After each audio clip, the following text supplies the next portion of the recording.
Hey, howdy, folks. Thank you so much to Mark Bartel for hanging out with me this week on At Home with Mark in his Bartel Amps HQ.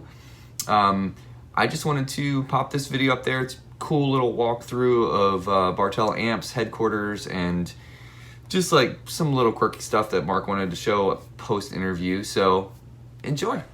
Sweet. All right, so we're at Bartel headquarters. There's the man himself. All right, here's stuff we didn't get to on the video. I was just going to talk a little bit about cabinet design and about all the experiments I've been through. Mm-hmm. This is just kind of an example of one of the experiments I had done, which is I wanted to kind of evaluate the difference in sound between this configuration of the grain on the baffle board and this configuration, which is kind of the opposite. So this is kind of the sunrise thing where it's, you know, it's oriented in one way, and here it's oriented in the other. So I would just build a cabinet and see how it sounds. And I've done, you know, dozens and dozens of these cabinets and thrown them in the dump. That's a kept shame. a couple of them anyway. This was. Oh, look at that dovetail, dude. We brought this to the NAMM show just to demonstrate how the cabinets are built. And this is literally what you see underneath the Tolex, where you've got that. This is Sapele. It's a hardwood that tunes the resonance of the baffle, provides a nice solid mounting surface for the speaker. Mm-hmm. But I mean, the thing weighs like nothing. Oh my god. It's really great. Yeah, that's So- awesome. What kind of wood is that again? That's Eastern White Pine. It just happens to be a particularly nice looking piece. Yeah, it does look nice. Now, this was going to be my lead up to the Tone King Yeah. situation, which was after I made that Marshall JCM 800 copy. I got turned around. Ben, my guitar teacher, got me into blues, so I built this amp, which was supposed to sound like a funky old Fender Gibson kind of thing, in the chassis of an amp. I was gonna say that's an Ampeg. So the circuit developed. I kind of kept working on it, and eventually, this is the circuit that became the Imperial. So Really? it works. Yeah.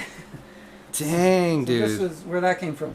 This is Tone King Imperial #1. This is the very first one. Holy It smokes. doesn't work because I pilfered some parts off of it, but you can see back in those early days. Let me see if I can get this out. Back in the early days. Yeah, made in New York. Where's? Oh yeah, look Yeah. at that, Kingston, New York. Yep. Yep, that's cool. Yeah. So it was all done in this, turret board style. Terrible, but kind of noisy. But that's what we did in the beginning. I mean, compared to the stuff we do now. Right. And there are about 10 amps out there built this way, and they have serial numbers. Back then, I wanted to stamp the serial number on the chassis, and I didn't have number stamps. I only had letter stamps. Right. So I started off with an alphabetic numbering scheme. AAA, that's this one. And then Right. there's AAB, etc. There's 10 of those, and then when they started with the 1, serial number 1, that actually goes to a PC board design, because it only took 10 of those for me to get really tired of wiring and go to the PC board. Oh man. So that's that. And, And then what's so the rest of the rest of the shop? Well, tell me about this, and I want to see where. okay, this is between there and there. So Ah. I had the circuit, and I wanted to build it into a cabinet and make it into. This was the Model 100. That's actually the Model 200. That's why the serial numbers are 200-whatever. Uh-huh. And this was, so I built this cabinet, and I hand-made this crappy little aluminum chassis. This wouldn't have worked at all. But I don't know what happened, but something stopped me, and I never completed it. I moved on to that design and just stayed there. Yeah. I never even put a speaker in this thing. I would love to try it sometime. Probably sounds horrible. I like the look of it. It's rad. Well, I mean, think I thought it was maybe too derivative because I'm just ripping off the Gibson thing here. Well. And I think maybe it just didn't have a place for the logo I was working up. Mm-hmm. I don't It know. reminds me of like Steve Carr does stuff like that. You know what I mean? Yeah. Like that. But I mean, looks like you might have done it first. I don't know. Well, He's great too, man. never He's, want to. He is. he's a nice guy. He's been around probably longer than I've been around. Oh, really? He's Been around Okay. a long time. Yeah. Well, so what's back here? Like, where is this like assembly and? So cool, all the wood. All right. The Oh. wood shop, and I do the upholstery here too. Here's some tweed. I just coated it with hide glue, and I got 5 coats of lacquer on it on the other side. And I Dang. do that all by hand with That's a brush. crazy. This is where I do upholstery work. And yeah, just small little bench, steamer. That's all you need. And this is where Chad does cabinets. Nice. So these cabinets have hide glue on them. That's what he did all day today. Was putting the glue on the cabinets. These are ready to upholster. So, Nice. there they are. That's rad. There's some cabinet pieces waiting to be taken to the next step. Yeah, man. And Cool. Oh, there we go, baby. There we go. Boing. It's cool. I'm like so thrilled that we have you in this town. Like, Oh, man. there's not a lot to write home about Baltimore, but I can write home about you and a few other things. But it's a so cool cool. place to be. And Yeah. there are not a lot of places you can go and find old industrial space like this. Where you can make a lot of noise and it doesn't matter. I'm sure you guys make plenty of noise in here, man. Oh yeah. Oh, And that's so cool. we don't have CNC machines and fancy stuff.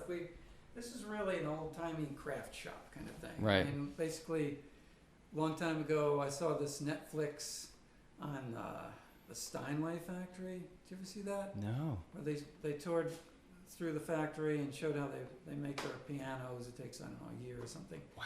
And it was more focused on the skill of the craftsman than on the machines that they're using. So that's kind of what I wanted to do, and that's kind of what we do here. I mean, we all know what we do. We don't have a lot of things written down. Yeah. We all know what our job is, and we do it. That's great. You just build your skills up. Sounds like you have a cool team, man. Oh yeah, It's great. These guys are great. Yeah. Yeah. It's so cool. Hmm. Well, thank you for taking me for a little tour. Sure. It's so rad. Got a big old fan. No AC, so you got to keep people cool. Yes. Yeah. That's That's the so great. old-timey aspect of it as well. Yeah. Cool. Yeah. Not a whole lot to see here. It's not in the tools. It's in the craftsman. Yeah, that's the thing. It's like, and like, what's up with that cabinet up there that's like trippy with, Oh, that. what's that? That was a test fixture that I used to investigate certain aspects of panel resonance to help me design. It didn't end up being as useful as you might imagine, but Yeah. it helped me learn a couple of things. Cool. Well, awesome, man. Thank you so much. You bet. And you built all, I was going to say, you built all your knobs and stuff too here, don't you? Like, Yeah. What's like, are these like molds? Like, where are the molds for those come on, I'll show knobs when you, Let's take one out. it's cool.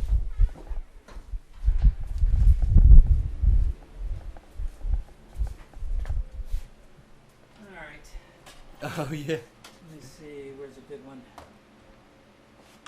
Here, bring it over in the light so we can see. Yeah. So these are these little parts that I use to help me keep the wiring nice and neat. You built all those molds though, didn't you? Like, didn't Yeah. you create those? Yeah. Oh man, that one didn't fly. No, that's all good.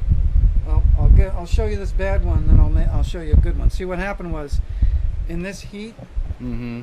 the material starts setting up way too fast. Oh. So sometimes I just can't get it in the mold fast enough. Let me show you a good one. Here's Oh, here we go. here. Oh, okay. There's a little. So it's just you mount it to the chassis and you get to put wires through it. Mm-hmm. Knobs, same Cool. thing. I'll show you. Where are Here they are. Nope. Nope. I had to move everything around here for the broadcast. Here. So here, I'll bring in the light here. Yeah, yeah. So I just, you make these with a little mold box, and as you would imagine, you put them together, you pour your material in there, pop it out. That's cool, man. Here's The end product. Here's some knobs. There's some post-processing that has to be done, but in general, they turn out really great. Yeah. Little chicken head. Took a long time to get that process right. You know? Yeah. I made a lot of junk knobs. But Hey, it's man. okay. That's what you do. Yeah, It's fertilizer, right? Well, thank you. you bet. It's awesome. Yeah, well, thanks for coming by. All right, guys. We'll see you.